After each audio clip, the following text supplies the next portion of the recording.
आज आपको मैं सिखाने वाला हूँ डिफरेंट वे से एयर ब्रश मेकअप हम कैसे यूज कर सकते हैं।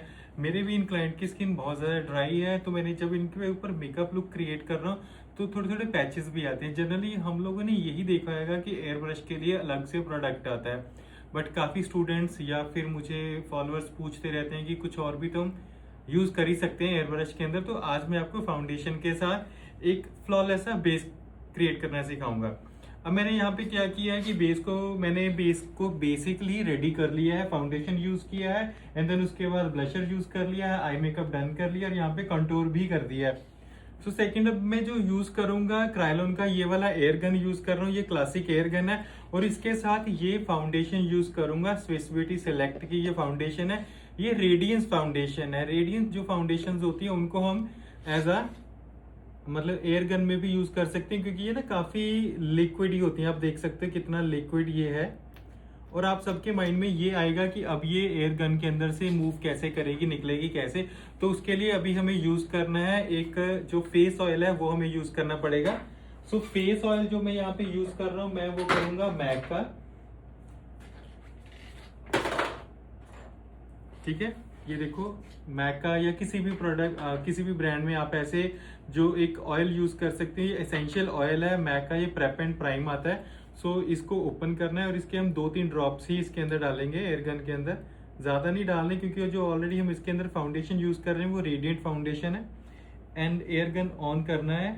सो यहाँ पे हमारा एयर गन हो गया है ऑन। थोड़ा सा जो उसका जो आ रही है नॉइस आ रही है वो थोड़ी सी आएगी, तो मैं कोशिश कर रहा हूँ थोड़ा सा हाई पिच में बात करने के लिए। और अब आगे से इसको बंद करके मैंने प्रेशर रिलीज करना है और इस लीवर को पीछे की तरफ जब लेके जाऊंगा तो इसके अंदर ऑटोमेटिकली जो प्रोडक्ट है वो मिक्स होना शुरू हो जाएगा, ठीक है। तो ये स्टेप आपने बड़े ही ध्यान से करना है। और अदरवाइज सेकेंडली आपको बताता हूँ कि आप कैसे यूज कर सकते हो। आप अगर ऐसे मिक्स नहीं कर पा रहे तो आप ऐसे कोई भी स्टिक यूज करो, उसके साथ इसको अंदर से एकदम से मिक्स कर दो। ये मिक्सिंग तो सबको ही पता है कि घर पे आप लोग रूटीन में किचन में ऐसी मिक्सिंग्स करते रहते हो। तो ये ऑयल हमने मिक्स करके इसको थोड़ा सा डायलेट किया है, थोड़ा पतला हो जाएगा फाउंडेशन। और अब हम इसको स्टार्ट करेंगे फेस के ऊपर अप्लाई करना। सो सबसे पहले मैं यहाँ पे देख रहा हूँ कि मेरा फाउंडेशन एयर गन के अंदर से रिलीज हो रहा है या नहीं हो रहा है। देखो बड़े अच्छे से रिलीज हो रहा है फाउंडेशन और अभी मुझे पूरे फेस के ऊपर ये फाउंडेशन यूज करना है। एयर गन के अंदर ऐसे फाउंडेशन यूज करने की एडवांटेज ये रहती है आप इसको अच्छे से बैलेंस कर सकते हो। किसी क्लाइंट की स्किन के ऊपर मान लो अनइवननेस आ रही है या फिर थोड़ा टेक्सचर आ रहा है तो फिनिशिंग में ऐसे एयर गन के साथ हम मेकअप कर सकते हैं। बट अगर मैं यहाँ पे फाउंडेशन अप्लाई कर रहा हूँ तो बाद में मुझे इसको लॉक करना है। मैंने पहले एक टेक्निक बताई थी जिसके अंदर मैं सिर्फ सिलिकॉन बेस्ड फाउंडेशन यूज करता हूँ, उसके अंदर हम बेस को फाउंडेशन को लॉक नहीं करते हैं। बट यहाँ पे मैं रेडिएंट फाउंडेशन स्विस ब्यूटी का यूज कर रहा हूँ, तो इसको एप्लीकेशन के बाद हमें लॉक करना है। आप देखो ऐसे एक एप्लीकेशन सी आएगी, फिनिशिंग आएगी। सो ऐसे ही फोरहेड के ऊपर आपने बहुत ही हल्का हल्का प्रेशर देना है, बहुत अच्छे से यूज करना है क्योंकि ऑलरेडी मैं यहाँ पे आई मेकअप कर चुका हूँ, तो मैं ये नहीं चाहता कि मेरा आई मेकअप भी स्पॉइल हो जाए। प्रेशर कम दोगे तो अच्छे से आपको रिजल्ट भी मिलेगा। सो आज का ये मिनी ट्यूटोरियल मैंने किया है सिर्फ फाउंडेशन एप्लीकेशन के लिए। एंड आई गेस आप लोग विजिबली ये देख सकते होंगे कि कितना अच्छा डिफरेंस आया है।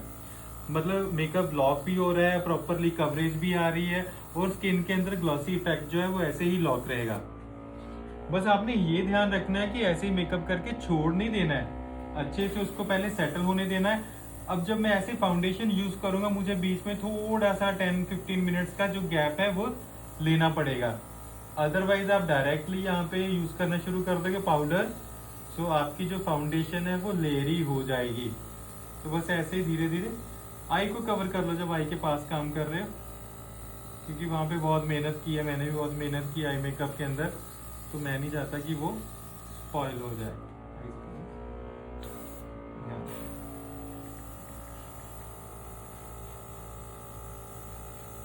ये एरिया काफी क्रिटिकल है तो यहाँ पे मुझे भी बहुत ध्यान से यूज करना है,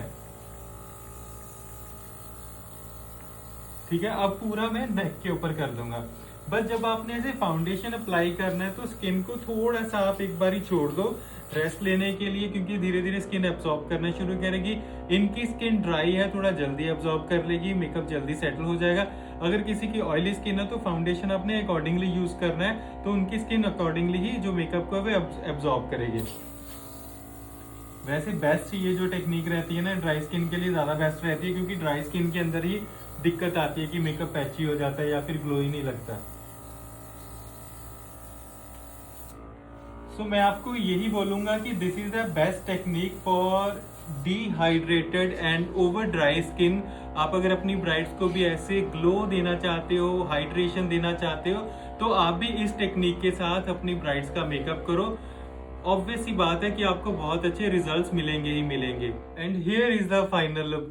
आप देखो एयर ब्रश के इस टेक्निक के साथ मेरे क्लाइंट की जो एकदम से ड्राई स्किन थी वो कितना अच्छे से ग्लो कर रही है, और ये जो मेकअप है ये लॉन्ग लास्ट रहेगा। जनरली होता क्या है कि आप लोगों के पास, जैसे मैं यूज करता हूँ मैक प्रो की फाउंडेशन यूज करता हूँ एयर गन फिनिशिंग देने के लिए, बट अगर आपके पास वो अवेलेबल नहीं है तो आप किसी भी ब्रांड की ऐसे रेडिएंट फाउंडेशन लेके एयर गन के साथ वो यूज कर सकते हो और आपको भी ऐसा ही ग्लो मिलेगा। अगर आपको मेरी ये वाली टेक्निक अच्छी लगी है या फिर कोई भी आपको कंफ्यूजन है तो वो आप कमेंट सेक्शन में पूछ सकते हो।